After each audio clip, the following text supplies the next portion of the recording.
From FingerLakes1.com, this is Inside the Finger Lakes.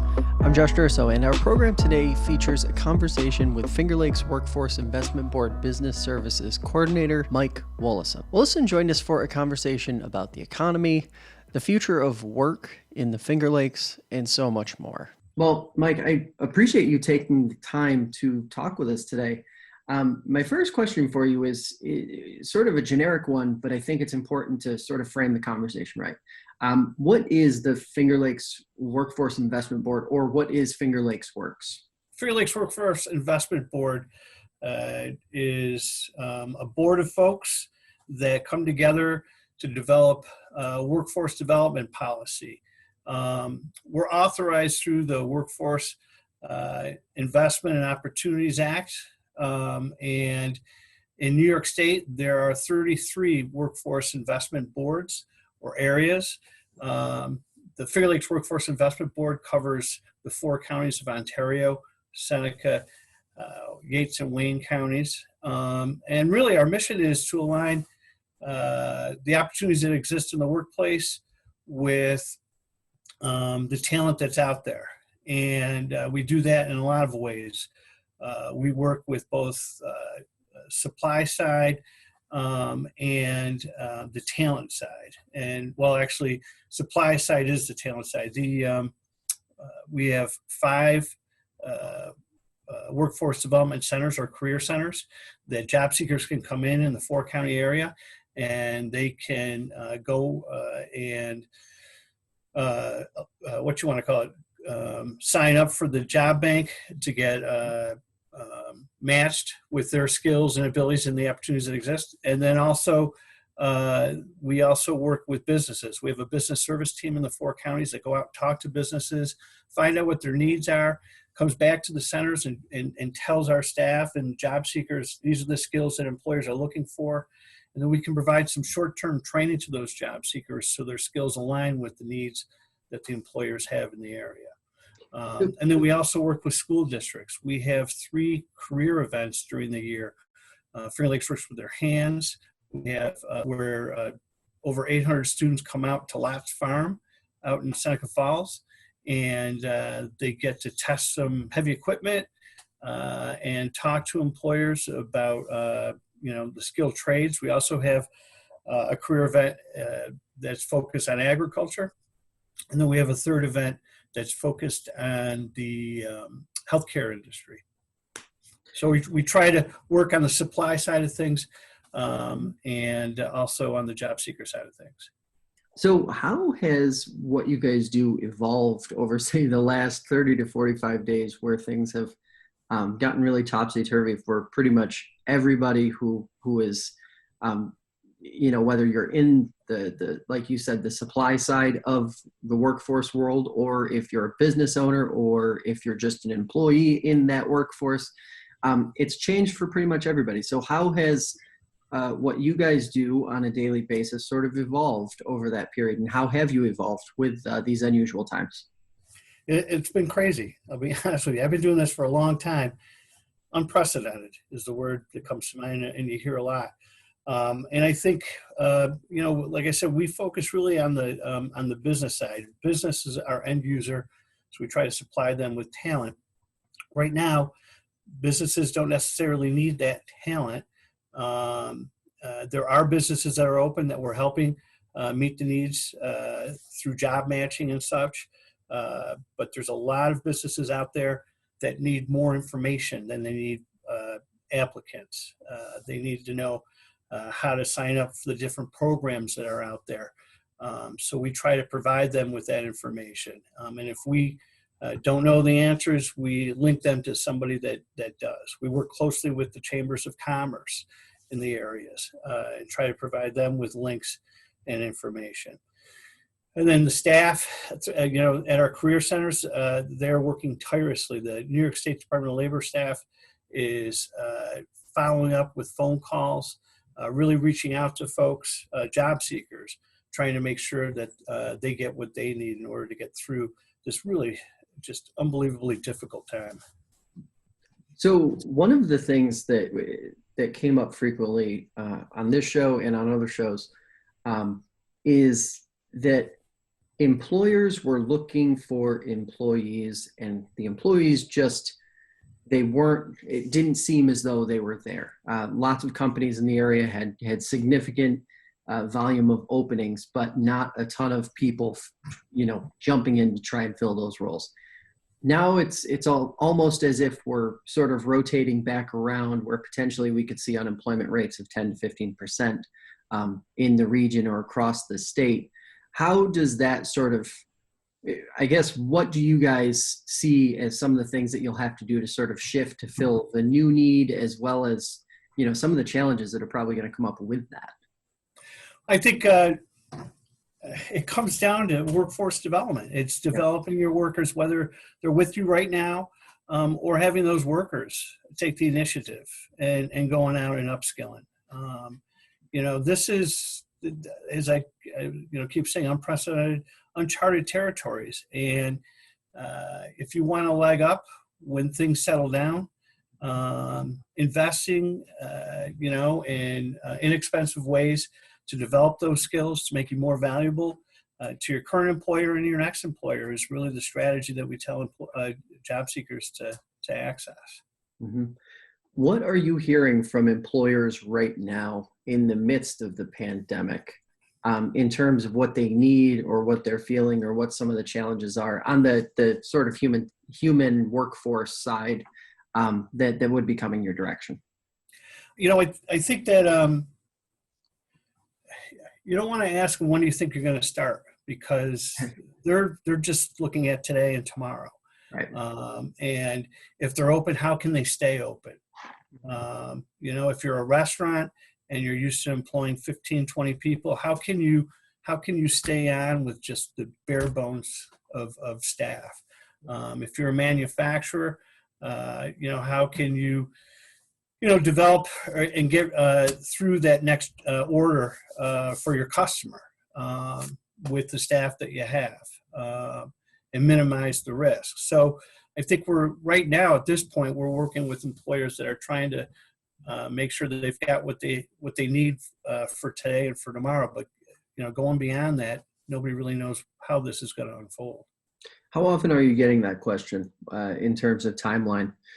When you guys think it will be sort of the shift will start to happen, when folks do start to go back to work in bigger numbers than we're seeing right now?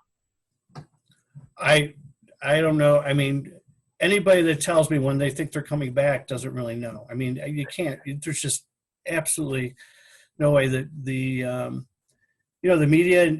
If you're listening to the media, you think there's some states that are looking at loosening restrictions, today, tomorrow, and stuff like that. But I'm not gonna guess at what the future holds. So one of my questions is, and I always like to ask this when we talk to folks who are advocating in this region, because it's underserved and also geographically speaking, it's big. How does the Finger Lakes Workforce Investment Board approach contending with such a large service area? You mentioned off the top how many counties you guys serve. How do you organizationally work through that and manage that in sort of the day-to-day sense?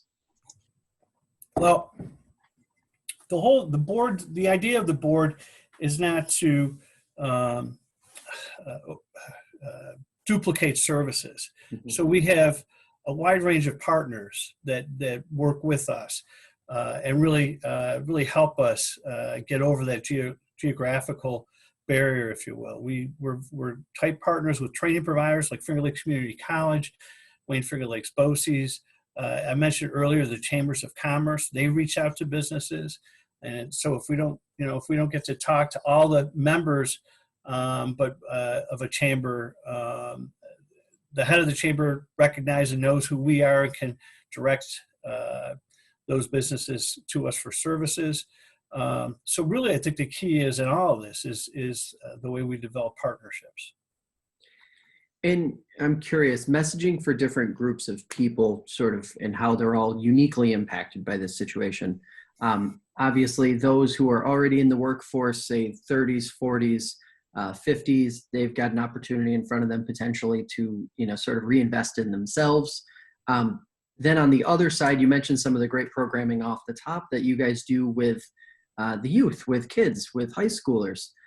What's the message to those young people who are in high school or maybe in college, and they aren't necessarily going to be in the workforce per se for another couple years, but they're watching all of this happen right now? What's the message to them, and how do you guys sort of approach that conversation given the context of what's going on right now? I think that especially in this day and age, that information is power, and if you could show a ninth or 10th grader the opportunities that exist, not necessarily having to go to college, and not having to rack up a lot of college debt, and having that opportunity to develop your skills and actually have an occupation and a career that's right in your own backyard, with the family and the people that you love. We provide that information. And no matter how things go, I think that message will probably stand the test of time. There are a ton of opportunities that don't mean a lifetime of debt. And those opportunities are right in your backyard. And we tell adults, we tell high school students, college students, that those opportunities exist. And I think that's one of our big messages. Now, obviously, social distancing has made in-person events a bit of a challenge. Most organizations have just scrapped them. What are you guys doing in terms of some of the programming that you either are or are not offering, whether it be because of the pandemic or otherwise? How are you guys sort of shifting what your programming looks like to fit the circumstances? Well, as I mentioned, partners with training providers. So if the training provider makes a decision that they can't do class because of social distancing, we work with them to try to develop another start time for those classes, work with those students that were in the classes that have been interrupted, make sure they get what they need in order to continue their education and training once things get back to what relative normalcy. And so, as I said before, I think the key is partnerships and working with those partners and helping them work with the folks that they're working with to navigate through this. And when you look at those youth groups that we talked about earlier, and you look forward to, say, the next 6 to 12 months, what are some of the things that you guys hope to continue in sort of the traditional sense, say by fall or late 2020, beginning of 2021? Is it a scenario where you guys will be able to float back into, what normal was for you guys before the pandemic started? Or will you have to do you see a scenario where you may have to kind of modify some of the things you do? I think we have to look at modifying a lot of stuff. I don't know that we'll necessarily do that, but we need to look at it. I mean, you're talking about high school kids and the programs that we have available. I heard the governor say yesterday on TV that there's no plan to open up schools right now. So we have to go with what's in front of us that day, and try to prepare now the best we can. So we continue planning, as if those programs are still going to go. But if the schools aren't going to be open, then it's going to be hard to provide some of that programming. There are a lot of people who are eager to get back to work.